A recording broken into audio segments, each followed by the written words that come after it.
আসসালামু আলাইকুম প্রিয় দর্শক, নতুন আরেকটি ভিডিওতে আপনাদেরকে সুস্বাগত। সম্মানিত ভিউয়ার্স, আজকে আমরা কথা বলবো বস্তায় আদা চাষ করার কিছু গুরুত্বপূর্ণ বিষয় নিয়ে। অর্থাৎ আমরা বস্তায় যারা আদা চাষ করতে চাই তাদের জন্য আজকের ভিডিওটি কিন্তু অত্যন্ত গুরুত্বপূর্ণ। সম্মানিত ভিউয়ার্স, আমরা ছাদ বাগানে কয়েকটি বস্তা ভিতরে আদা চাষ করব, সেহেতু আমরা বাজার থেকে আদা সংগ্রহ করেছি এবং এই আদাগুলোকে প্রথমে আমরা চারা অঙ্কুরিত করে নেব।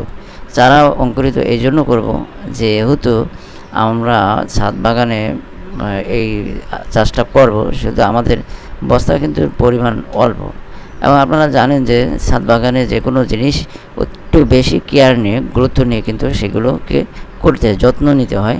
কারণ হচ্ছে যে এখানে যদি আপনার একটি চারা মিস হয়ে যায় তাহলে আপনি সেখানে কিন্তু যেহেতু পরিমাণে কম, তাহলে আপনার সেখানে ক্ষতির পরিমাণটা বেশি হয়। অর্থাৎ আপনার একটি বস্তা মিসিং হয়ে গেলে তাহলে আপনার সেখানে অল্প, তার কারণেই মনে হবে যে না, এটি বেশ ক্ষতি হয়ে গেল।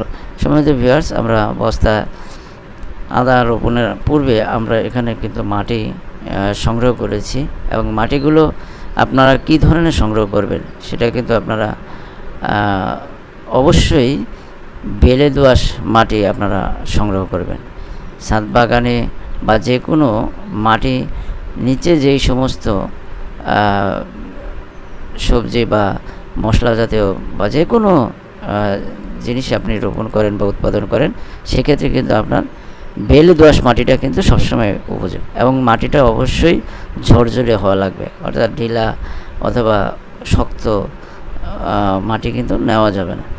এক্ষেত্রে মাটির সাথে আমরা এখানে 4 ভাগের 1 ভাগ, মাটির 4 ভাগের 1 ভাগ আমরা এখানে জৈব সার নিয়েছি এবং জৈব সারটা আপনারা অবশ্যই সেটি পচনকৃত হওয়া লাগবে এবং সেটি শুকনো হওয়া লাগবে।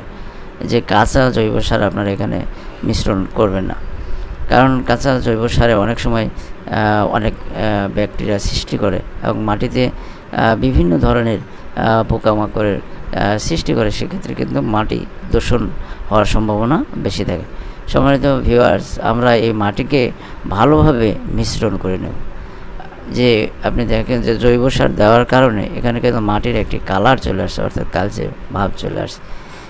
সম্মানিত ভিউয়ার্স, তারপরে আমরা একটি পাত্রের ভিতরে যে আদা নিয়ে আসছি আমরা সেইগুলোকে মাটি দিয়ে নিচে এবং উপরে মাটি দিয়ে ঢেকে দেবো। এই জন্য ঢেকে দেবো যে এইগুলো যাতে এখানে চারা অঙ্কুরিত হয়।